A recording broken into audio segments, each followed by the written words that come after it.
Ahoy, ahoy, ladies and gentlemen. We are back with another diecast review.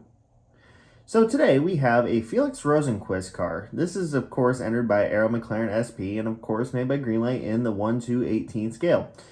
Now then, I want to say this. I have done a review of this already. I haven't uploaded it because I'm too busy censoring out some of the things that I said. And before certain participants of that video ask and say, upload it, that was funny shit, I'm going to. Just let me finish censoring it. And plus, my viewers deserve a decent review versus the shit show that kind of turned into. And if you're in the future watching this, you know exactly what I mean. And just, if you don't, look it up. But if you're watching this at the time of release, you'll see it's bad. So anyways, this is the first time since 2018 that we've gotten both McLaren, well actually, Schmidt-Peterson cars in 1/18 scale. The last time was with James Hinchcliffe and Robert Wickens. So it's good to get the number 7 car. Now, I do wish we got the Marcus Ericsson car when they were matching, but Greenlight has showed us you can't have anything. For fuck's sake, you can have nothing. So let's go into this review, shall we? There's the box. Enough of that. So let's go ahead and dive into the car. So here on the front wing, of course, this one's on the road course kit, which you all know because you actually have eyes. And if you're deaf and mute somehow, please leave a comment because I am actually curious. Do I have any deaf people that listen to, or I can't say watch, so I was actually correct the first time. Do I have any deaf people that listen to my videos? That'd be interesting, actually. But anyways, so it is on the road course kit.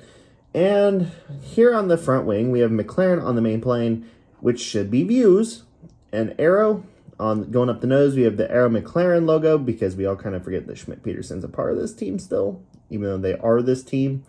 The NTT IndyCar Series and Mission Foods, who makes chips that look like fucking race cars. Seriously, humans have been on this earth for like 10,000 years, and we are just now getting chips, tortilla chips shaped like race cars. We have progressed, ladies and gentlemen. Anyways, we got a Chevrolet logo, which is a little bit crooked. The number 7 in the McLaren font, the typical McLaren font now. And then we have McLaren, which should also be views, on the shock cover. Again, the thing that I like least about this year's livery for the Aero McLaren SP cars is the fact that the sudden transition from blue to orange on this car, on the Pato car, it's black to orange, from the shock cover to the nose. I don't like that. If they would have like designed it to where like some of the orange is like here coming off of this or whatever, off of these little sculpted pieces on the shock cover, I would have been fine. But we can't get nothing. Anyways, so here on the side we have McLaren. Back here we have Dark Trance. I don't know what the fuck that is. If someone knows what it is, please let me know. We have Expand Machinery there on the side of the shock cover, so it's good to see other sponsors. We have McLaren twice on the nose, McLaren there, and if you're wondering why there's so many McLarens, it's because this car is supposed to be sponsored by Views, okay? And let me tell you about that great product at Views. If you want an A+ vaping experience, if you've had a hard day at work, come home and sit back and puff on a good Views. It's fun for all ages.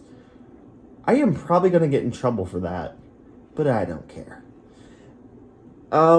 Well, seriously though, a tobacco sponsor on this car, and we can't get tobacco sponsors because children. There are children that exist in this world, and I could say something further, but I'm choosing not to because I'm probably going to get myself in a lot of trouble. But anyways, yeah, McLaren is not the sponsor of this car. It's a fucking vape.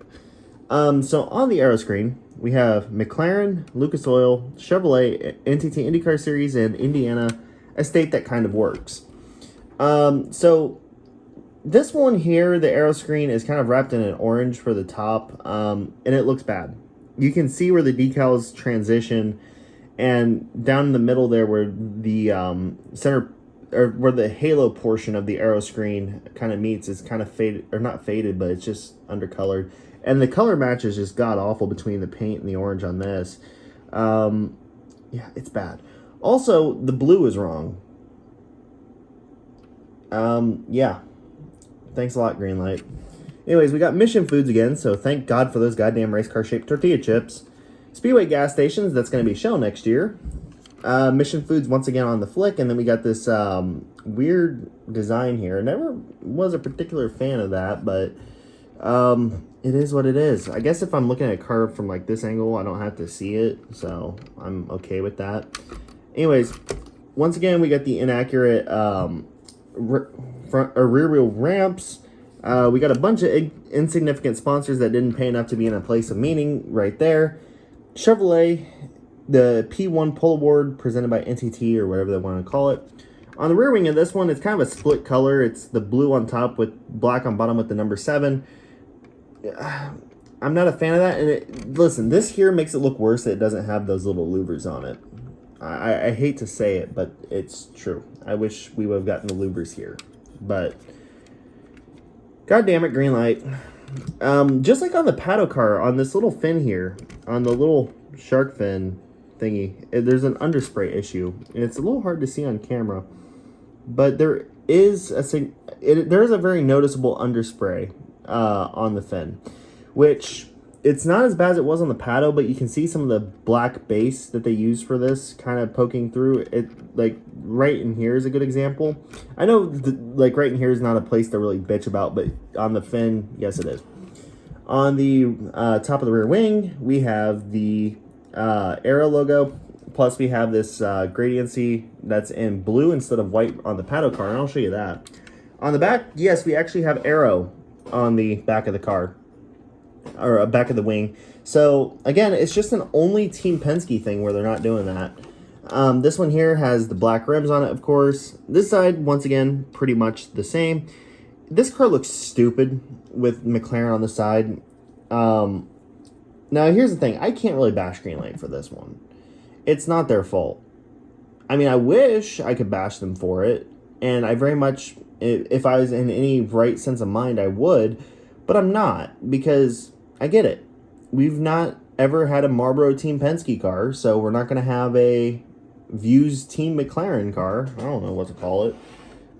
But it'd be nice to have accurate, some people like IndyCals out there, go buy shit from him. Go, seriously, he has some really good looking decals. They will have a decal kit for this car, so you can actually convert it to the proper looking car.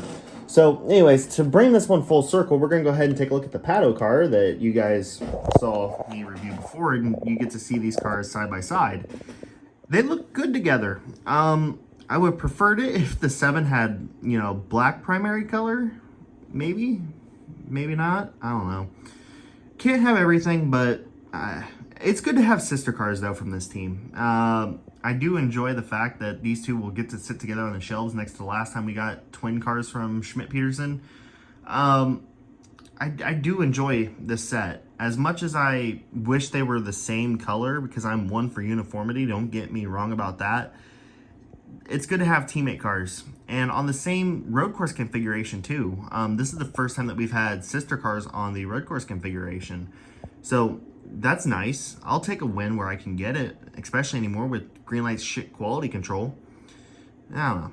But anyways, I know not many people are going to get this car, as much as I think they will. But there's a review of it, so you guys know what you're getting if you do decide to get this car. If you do, hurry up, because Zach Brown, this is where I got tripped up on the last video and I had to censor myself.